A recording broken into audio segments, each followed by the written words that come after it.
तन्हा राहों में बिखरी हुई यादें संभाले जा रहा हूँ। तेरी बातों के साए में मैं खोया जा रहा हूँ। हर पल तेरी कमी का एहसास मेरे दिल को घेरता है।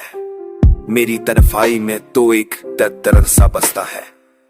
आंसुओं की रवानी ने दिल की जमीन को भिगाया है, पर यह जख्म ये दर्द कभी कम नहीं हुआ है।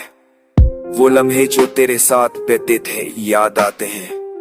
हर खुशी का रंग आज गम में बदल जाता है। रात के सन्नाटे में तेरी आवाज का गजर होता है, जो मेरी दुनिया को फिर से संवार देता है। मगर तो नहीं कहीं दूर है और मैं अधूरा हूँ। तेरी जुदाई ने मुझको बर्बाद कर दिया है। दिल के हर गूशे में तेरी यादों का दीप जला रखा है। मैंने तेरी वापसी की हर रात दुआ की है। मेरी जिंदगी का रंग तेरे बगैर मांद पर गया है। जैसे बाहर आई हो मगर फूल खिले ना हो।